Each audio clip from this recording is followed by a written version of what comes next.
Hey, MotoAmerica fans, this is Paul Carruthers. I'm the communications manager for MotoAmerica, and this is our weekly podcast, Off Track, with myself and Sean Bice. Sean, how are you today? Yeah, I'm doing great. Looking forward to this weekend's MotoGP for obvious reasons. Yeah, that's kind of cool. I mean, I'm hoping it all works out. I've heard several different things. Like, for those of you that don't know, Valentino Rossi has had some issues with COVID-19, and he's failed a couple of tests. And they've brought in our very own Garrett Gerloff to ride the bike this weekend in Spain. Although there's a chance that I guess if Rossi somehow starts testing, if he comes up with two negative tests, then I think Garrett might get his bike snipped, taken away from him. So it's kind of a bummer because the last thing you want to do is hope somebody fails their COVID test. And Rossi's a good dude, and he's everybody's Yeah, favorite. especially Rossi. Yeah, But I yeah, I you don't want sure, to wish that on him. yeah, you don't want him to be sick and everything. But he's obviously not at the point where he's still sick. So it's just a matter of passing the test or not passing it.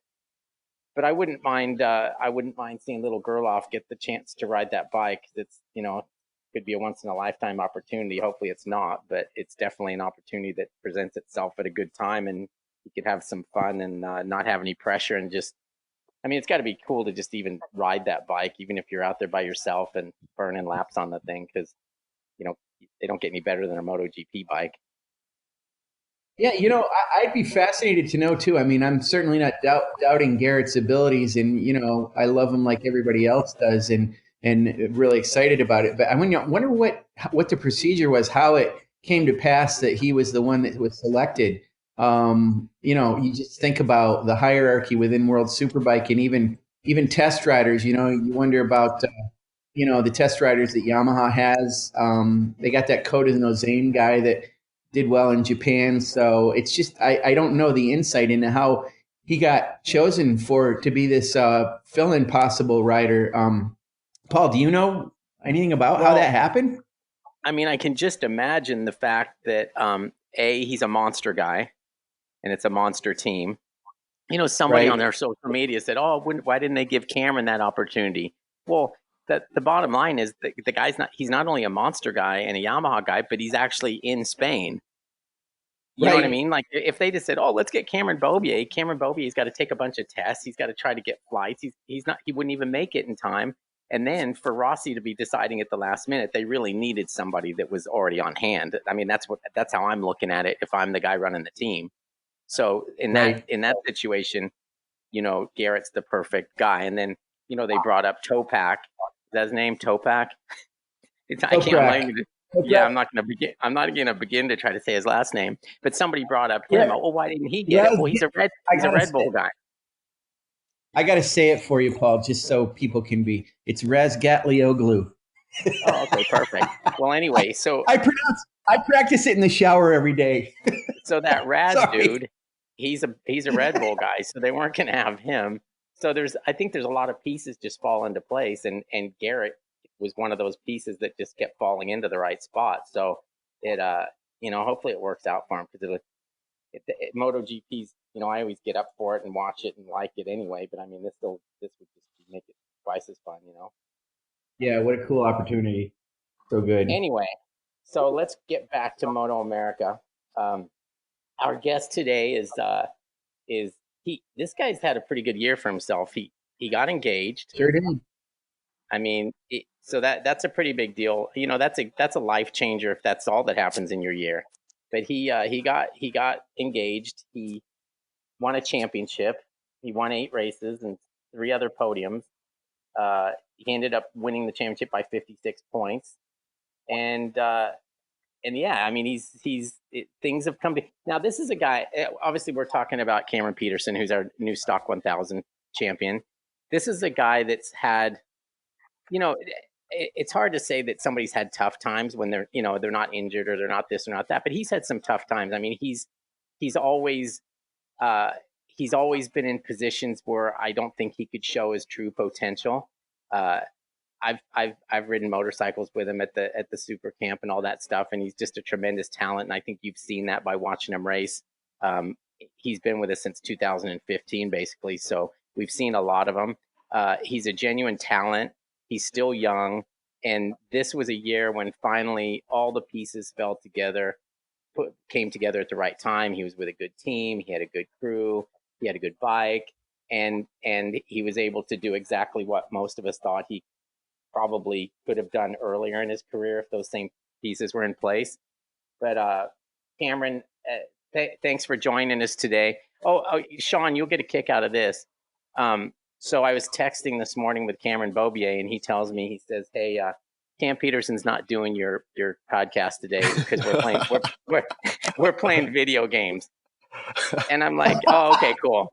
So anyway, but Cameron, I want you to know, like, okay, you guys were playing video games, but you're not alone because Sean and I have been playing Pac-Man all morning with each other. So we all have our games.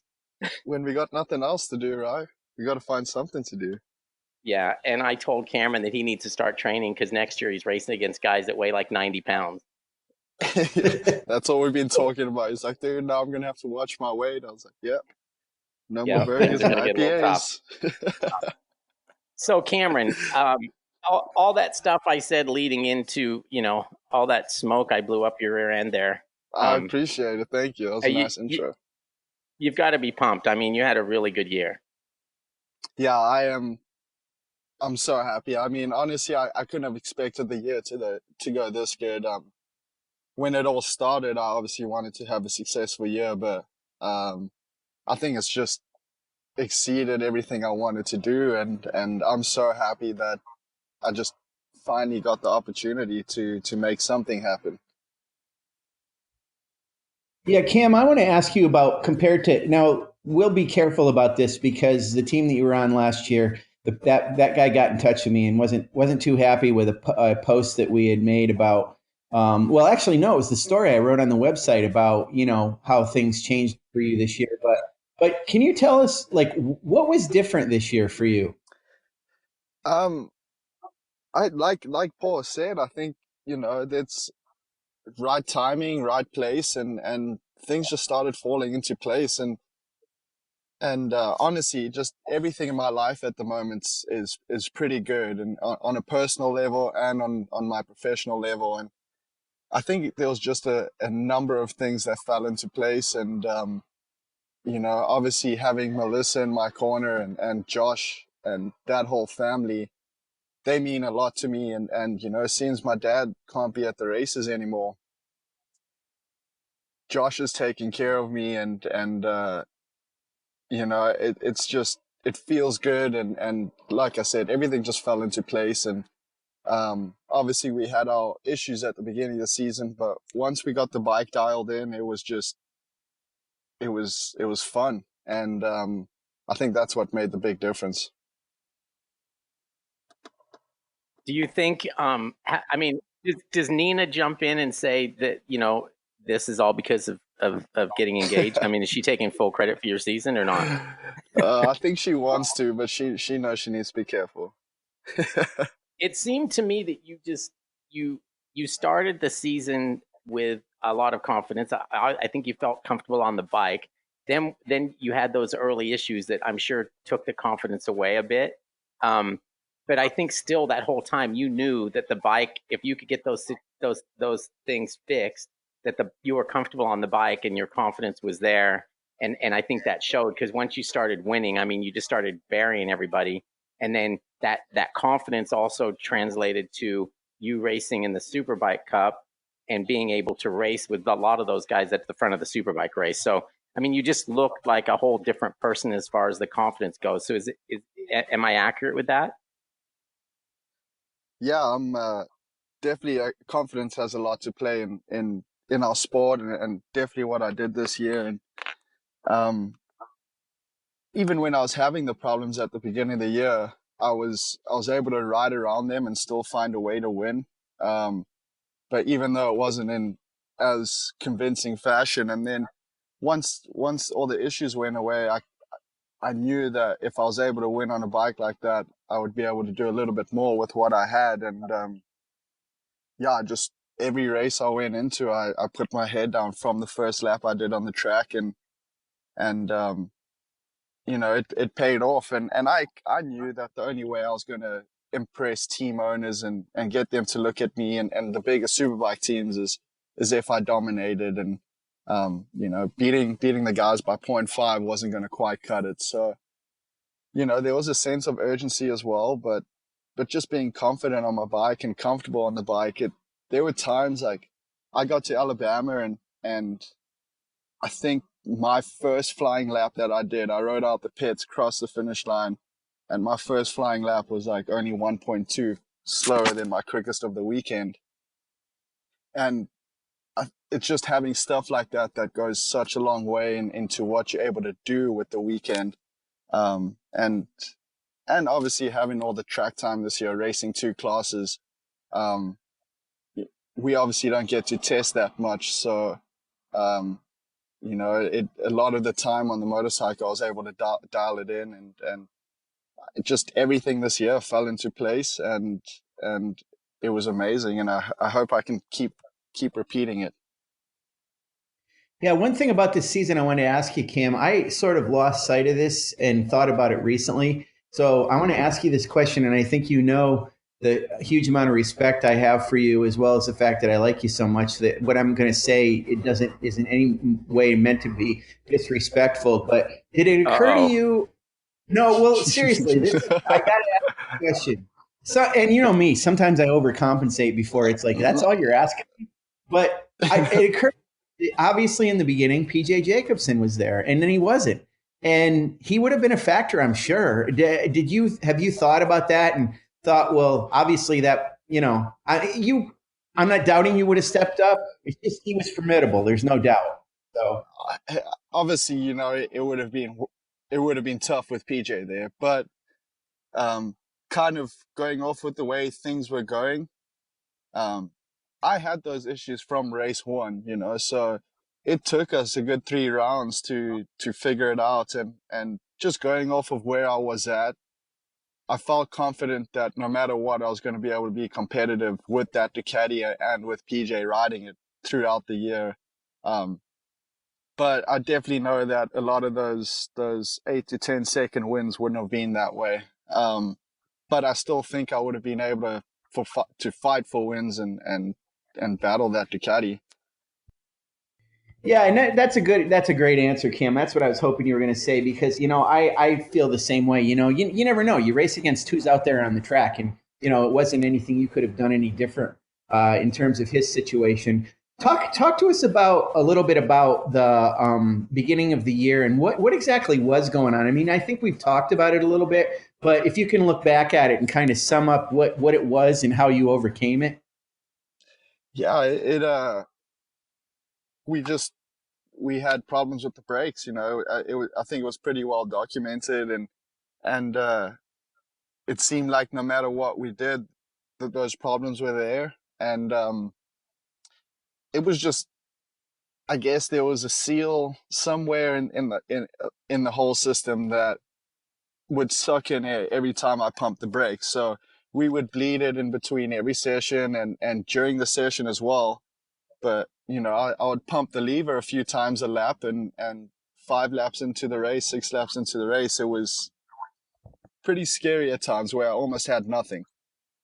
So, there was, I got to Pittsburgh and the issues were still kind of there. And I just found a way to win like that. I was able to back off my braking quite a long way. So I knew if I got into the lead, I could manage it, but then I'd just carry a whole bunch of roll speed. So I was able to figure it out. And again, I give that up to Josh. He was always just in my ear this year when things weren't going to plan, and he kept me calm and gave me a plan and told me what I need to work on. And it kind of all came together and figured it out. I want to talk about Josh a little bit too. I've said this to him a couple of times. It's just kind of interesting, the track record that he's developed in such a short time with his J-Force training. And, obviously he helped Garrett, he helps Bobby, he helped you.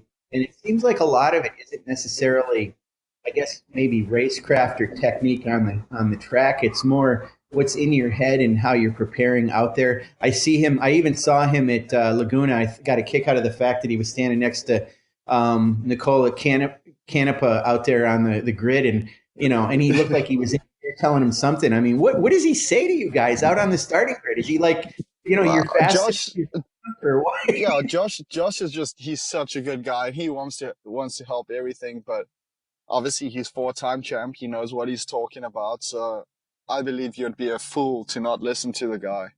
Um, but like you said, Sean, it's more the mental side of it. Josh has a way of getting his words out and getting them out in a certain way that's calming, but exciting at the same time. He's able to give you confidence, and he can tell what mood you're in, and he can tell what you want to hear and what you don't want to hear, and he's just so good at that way of putting things into perspective and making you want to go do your job and do it the best you can. It's pretty neat, his ability to do that. Of the 8 wins, Cameron, is there one that stands out more so in your mind? Is it the first one when everything was working good and you were really able to put the hammer down on those guys, or was it a different race? Honestly, it's yeah. I had so many good races this year, but yeah, it's tough. I think probably my favorite was, I'm gonna have to say, Alabama. Um, you know, obviously the racing wasn't that exciting there, but that was one of those weekends that I haven't felt like that, I don't think, ever in my career, with the flow and just the way everything was happening. And I had a lot of friends and family there, and yeah, that one was pretty special for me. Now, also that these two things probably equate. What you just said was that Barber was your best, but then it was also one of those races where when you crashed out of that Superbike race, and I think you were battling for it was either a podium or 4th place.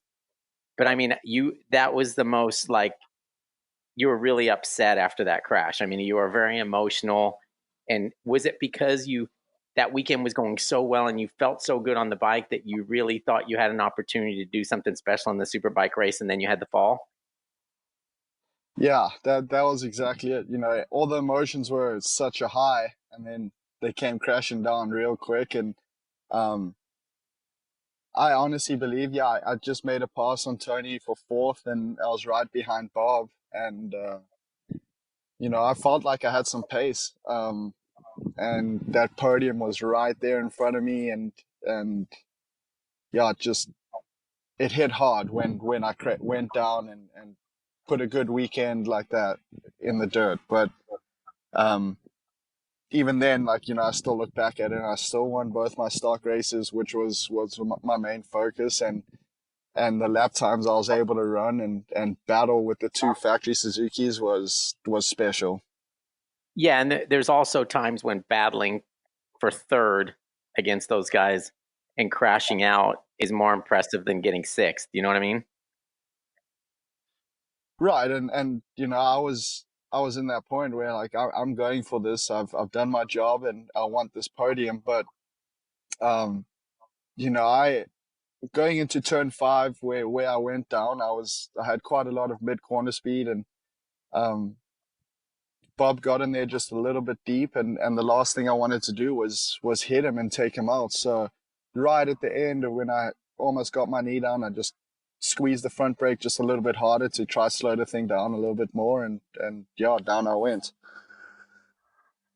That weekend at Barber, I'll never forget that from your thinking about you. I'll always remember it. And there's a couple of things about it. I remember in the press conference after you won the Stock 1000 race, you kind of said, "Hey, so I'm going to go out and I'm just going to have some fun in this Superbike race." And then you went out and started to have some fun, and then it wasn't fun, and you were in tears. I mean, I said to your mom and your sister, I was like, "Yeah, he was going to have fun right up until the point where he put his face shield down." And it's like, it's not about fun when you race. I mean, it is fun. I understand that, but nobody wants it more badly than you do, no matter what, right? No, and that's just something we kind of say. We know as racers, like we so competitive, there is no having fun, right? At the end of the day, it is our job is fun, but I mean, I go to the motocross track on the weeks and I'm like, all right, I've done my motos. I'm gonna go do one last moto and just have fun. And then I get out there and I find myself out there 20 minutes later putting in another moto. Like, you know what I'm saying? It's just like even when I train and I go out for a run, I'm like, okay, I've done my work today. I'm just gonna go for a nice jog. And I get out there and I've got my Strava on and I'm trying to beat personal times. That there just is no like having or relaxing and just having fun. Is it like that at American Super Camp too? Or at American Super Camp, are you having fun then, or are you pushing yourself even then?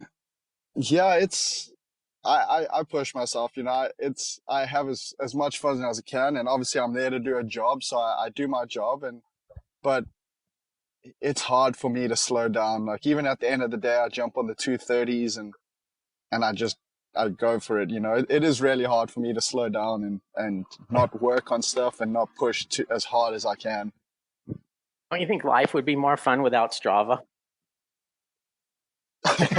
So much more fun. Dude, Like I said, I think I'd actually be able to go enjoy a nice jog and not try to kill myself. I know I've come back from like a run and like look at my time and I'm not that happy with it. So then I won't even post it. And that's just stupid, Yeah.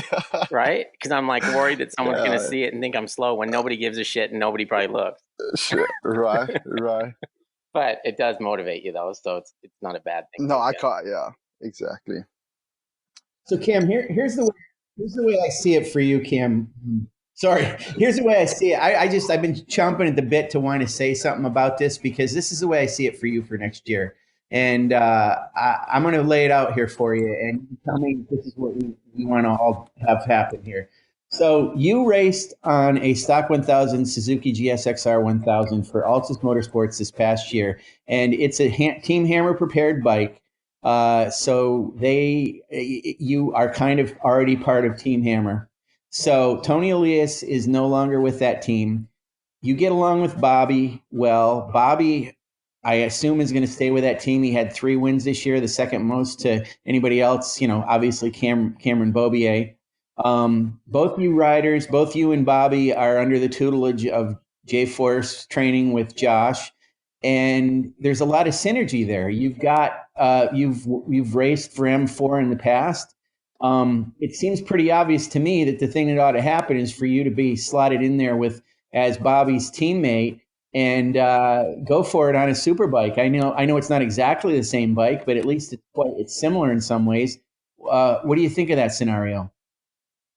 Right. I mean, it would be nice to ride the same bike 2 years in a row because I've never done that since I've been in America.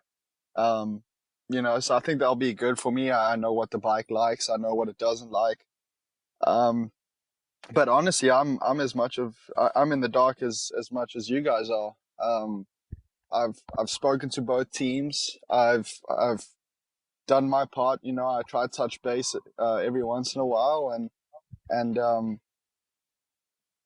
so yeah, I think it's just kind of a wait and see sort of scenario. But obviously that's my dream is to be on that bike and like you said, I've ridden for those guys before.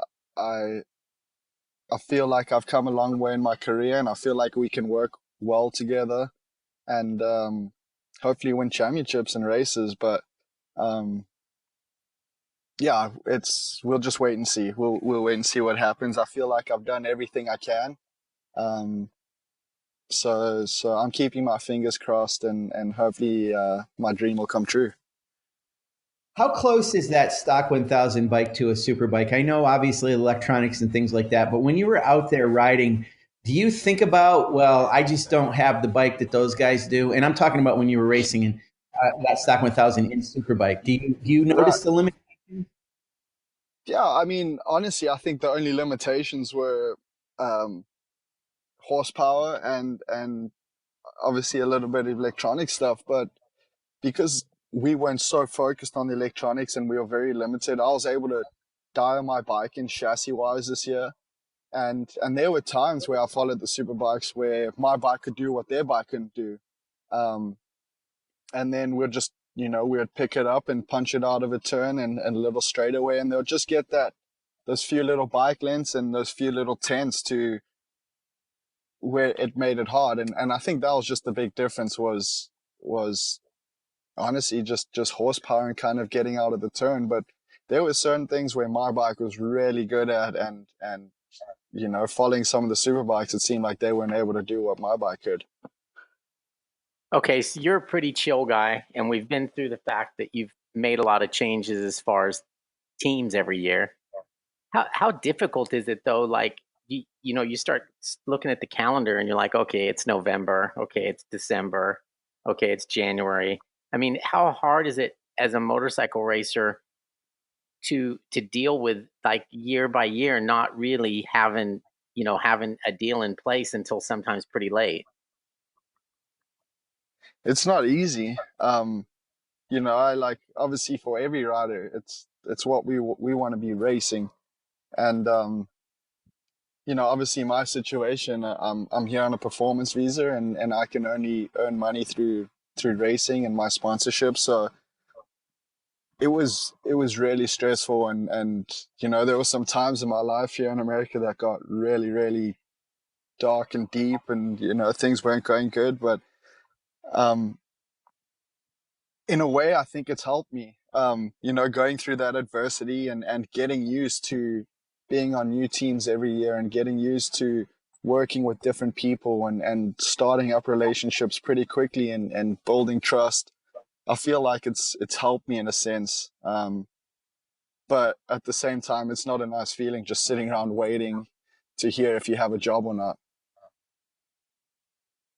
So, what have you heard? I'm sure you've been in touch with our boy Matthew Skoltz, your countryman. What's going on with him these days? I need to get in touch with him and see how he's doing, Cam. But what do you hear?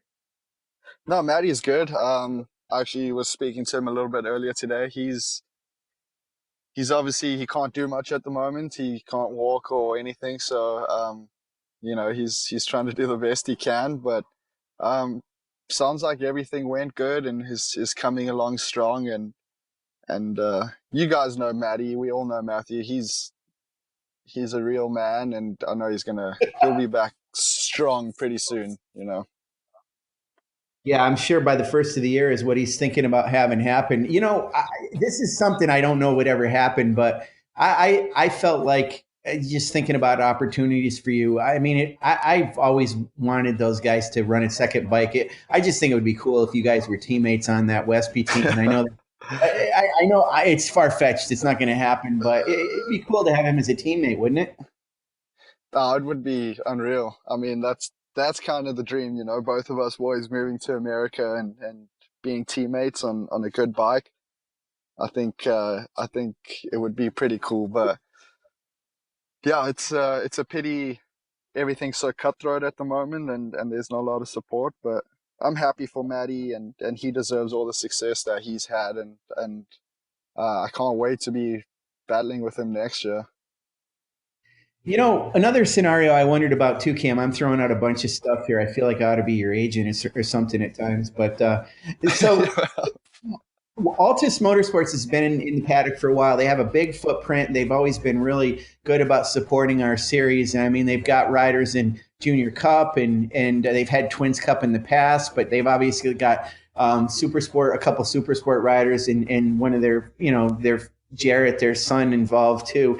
Has there been ever any talk, or do you think they would ever consider taking that stock, up specking that bike to a super bike and actually putting you on a super bike and just running in the series with those brands? I mean, certainly I'm sure you're going to try to continue with Haggerty, which is kind of something you personally brought to that team. So is Right. that even a possibility? Yeah, we mentioned it a couple times to each other throughout the year, but going to Superbike, it's a big jump, and I think we've seen a lot of Superbike teams come and go when they're not fully prepared. So um, it's a big jump, and I've told George and those guys, as soon as I find out what's going on, and if I don't have one of the rides that I want to get, I'm considering going back and doing what I did again.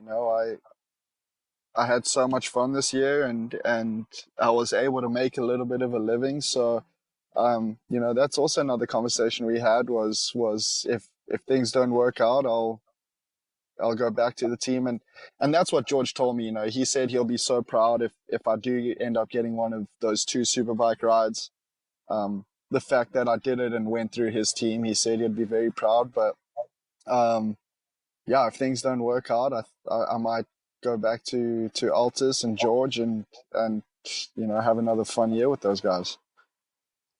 Yeah, I mean, I love that team, and I love the passion that they have, and certainly George, he's pumping you guys up, and I know he feels good about who he's got on that team and what you did for them, and you brought that championship to that team and everything, and that's really cool. So it's a real feel good story for the paddock, and I mean, if they continued and moved up to Superbike, I'm thinking that'd be a cool thing. Hey, I got to tell you a story quick, and I want to ask you about something that I was amazed you were able to do. And I don't know how the heck you ever got engaged in the middle of a race season with the pressure you put on yourself, because I am reminded still on a regular basis by my wife, who I've been married to much longer than I want to admit, about how much of an idiot you got engaged. So I got to tell you a quick story about it. We were living in, well, I was living in New Hampshire at the time. She was still living at home in Albany, New York, and I had it set up so we were walking on the beach in New Hampshire, and I had planted this hollow thing that looked like a rock a little fur. I made it so that we were walking along, and I picked up this rock, and I was like, what's this in here? And I had it all figured out. There was a ring in there, and I was going to give it to her, and I completely effed it up royally. I made a complete moron. And I got How'd you nervous do and I it? didn't know what I was doing. I couldn't get the thing out of the rock. And she thought, what are you doing?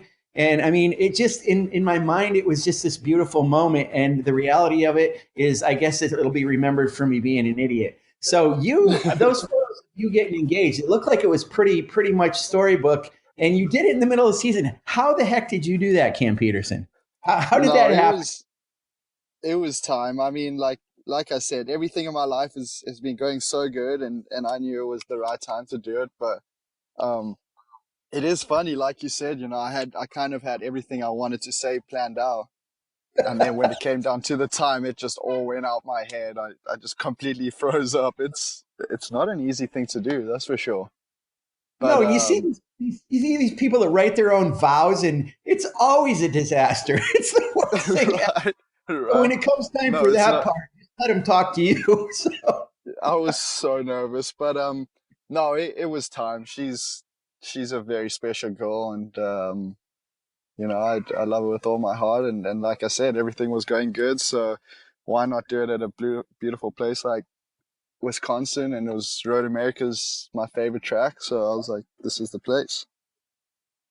yeah, it was a hero move for sure. I mean, what a year you've had, as Paul said at the beginning of the podcast. I mean, to get all that stuff accomplished and to look back at this, and even from where you started. I mean, I remember a couple of years ago how cool it was that you had gotten your family had given you, I think it was a gift at Christmas, and you open it up and it was your ride with Road Race Factory. And then this year you go to San Diego Supercross, sit near Chris Ulrich, and it turns into this, and you got a championship out of it. I mean, it's amazing how these things have happened. And we've always known you to be an awesome guy and a talented rider. And it's this opportunity came together, and we can't be more happy for you for what happened. And we just hope it continues. Now with Superbike and what you've shown you can do on a big bike. So it's just No, awesome. thanks, guys. I mean, that means a lot to me. Your support means a lot to me. But yeah, it's crazy how things have ended up working out, and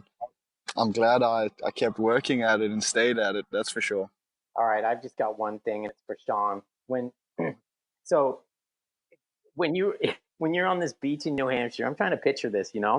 So did did did you bother to like look at the tides? Like, what if you put the rock down with the ring, and then you came back and the tide came in, and it That was thing was gone? Like, gone. were you smart enough to even know what a tide was?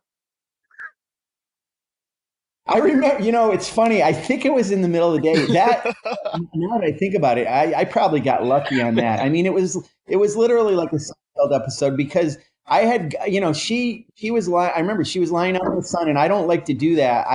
I've always got to be doing something. So I told her I was just going to go for a walk, and I went down to this area where there were these rocks, and I took this little sort of hollowed out thing and put it down in there and then came back later. And then I got to thinking, oh shit, am I going to know which rock Oh formation it is? And God, Sean. I didn't think about the tide, but it was, yeah, the whole thing was just, it didn't go It well, but sounds like a good Yeah, idea, though.